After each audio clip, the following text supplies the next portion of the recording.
Mineral and power resources. A mineral is a natural substance of organic or inorganic origin with definite chemical and physical properties. Talking about the types of minerals, normally two types of minerals are found. Firstly, metallic minerals. Number two, non-metallic minerals. Talking about the metallic minerals, these minerals contain metals, iron, ore, copper, manganese, nickel, etc. are important examples of metallic minerals. Non-metallic minerals. These minerals do not contain metal. These minerals can be either organic or inorganic. Well, metallic minerals are further divided into ferrous and non-ferrous minerals. Firstly, ferrous minerals. These minerals have iron content. Iron ore, manganese, nickel, cobalt, etc. are important examples of ferrous minerals. Whereas non-ferrous minerals, these minerals do not have iron content. Gold, silver, copper, lead, bauxite, tin, magnesium, etc. are important examples of non-ferrous minerals. Next, non-metallic minerals are also further subdivided into organic minerals and inorganic minerals. Organic minerals. These minerals contain organic matter. Fossil fuels are known as mineral fuel and are derived from the buried animal and plant life, such as coal and petroleum. Whereas inorganic minerals, they do not contain organic matter. Mica, limestone, graphite, gypsum, etc. are examples of inorganic minerals. For your better understanding, this figure has been provided to you, which shows that minerals are of two types, metallic minerals and non-metallic minerals. Metallic minerals are further divided into ferrous and non-ferrous minerals, whereas non-metallic minerals are also further subdivided into organic and inorganic minerals. Moving on, let us now make a distinction between the metallic and the non-metallic minerals. Firstly, the metallic minerals are those which provide metals on melting, example iron, bauxite, tin, manganese, copper, etc. Whereas non-metallic minerals are those minerals which do not contain metals. Metallic minerals are usually hard and have a luster, whereas non-metallic minerals do not have luster of their own. Metallic minerals are generally found in igneous rocks, whereas non-metallic minerals are found in sedimentary rocks.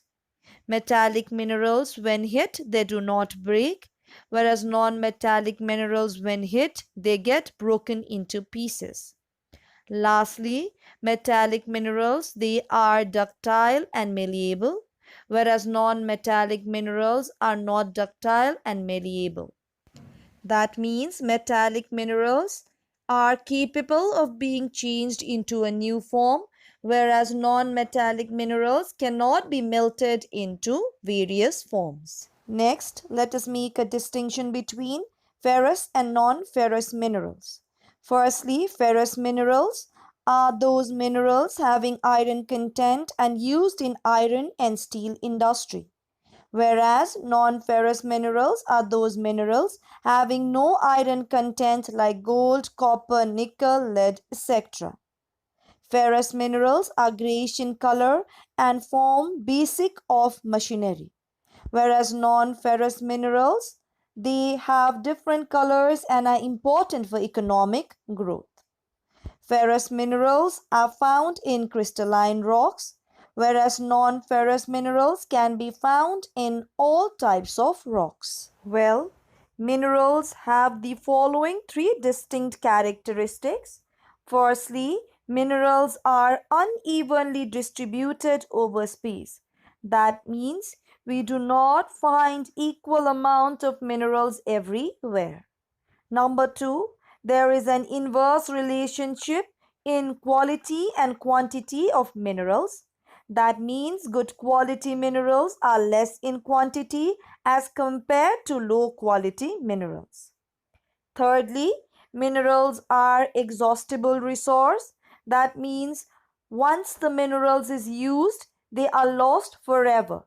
These take long time to develop geologically and they cannot be replenished immediately. Thus, they have to be conserved and not misused. Well, moving forward, let us now talk about the distribution of minerals.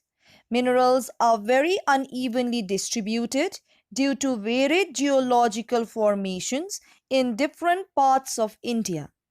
Thus, most of the minerals are confined to the following three mineral belts.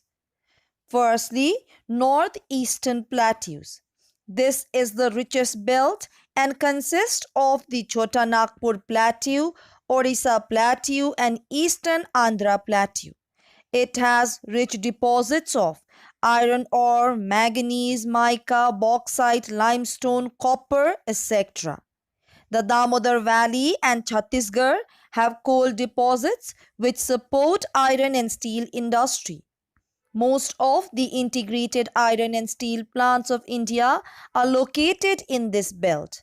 Besides, there are aluminium plants also located in this belt. Number 2. Southern Western Plateaus. Extending over Karnataka Plateau and the adjoining parts of Tamil Nadu, this belt has large iron ore, manganese, bauxite and some non-metallic minerals. All the three gold fields of the country are located in this belt. But this belt lacks in coal deposits and does not have enough power resources.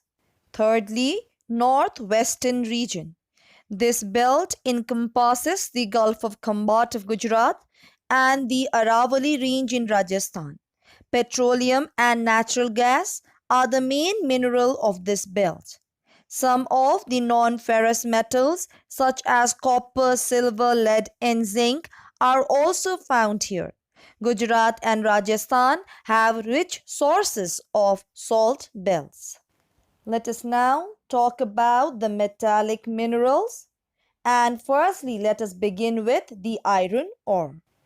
Iron ore is the backbone of modern civilization. It is the foundation of our basic industry. Iron is taken out from the mines in the form of iron ore, which contains varying percentage of iron. Accordingly, there are different varieties of iron ore. Four major varieties of iron ore are your magnetite, hematite, limonite and siderite. So firstly, let us begin with magnetite. This is the best quality of ore and contains 72% of pure iron. It possesses magnetic property and is called magnetite. It is found in Andhra Pradesh, Jharkhand, Goa, Kerala, Tamil Nadu and Karnataka. Number 2, hematite. It contains 60% to 70% of pure iron and is found in Andhra Pradesh, Jharkhand, Odisha, Chhattisgarh, Goa, Karnataka, Maharashtra and Rajasthan. Number 3, limonite. It contains 40% to 60% of pure iron. It is of yellow or light brown in color. Number 4, siderite. It is an inferior ore and contains many impurities. It has just 40 to 50% of pure iron. Let us now talk about its production and distribution. Firstly, Orissa. Orissa produces over 40% of India's iron ore and occupies first position among the iron ore producing states of India. Keonjhar, Mayurbhanj, Sambalpur, Cuttack and Sundargarh are important iron ore producing districts. Next, Goa. Production of iron ore in Goa is a recent development. Starting from a non-identity, Goa has occupied a significant position among the iron ore producing states of India and now produces over 2% of iron ore in India. There are nearly 315 mines in North Goa, Central Goa, and South Goa. Next, Chhattisgarh. Chhattisgarh produces about 16% of India's iron ore. Bailadila in Bastar district and Dali Rajhara in Durg district are important producers. Raigarh, Bilaspur, and Sarguja are other important iron ore producing districts. Most of the iron is exported, especially to Japan, through Vishakhapatnam. Next, Jharkhand. Jharkhand is the fourth largest producer and produces about 11% of India's total iron ore. Singhbum and Palamau are important iron ore producing districts. Other producers are Dhanbad, Hazaribagh, and Ranchi. Next, Karnataka. Haspet of Bellary district is the most important producer in Karnataka. Important producers of Chikmagalur district are Bababudan Hill, Kalahandi, and Kimangudi. The other producers are Chitradurga, Simoga, Darwar, and Tumkur districts.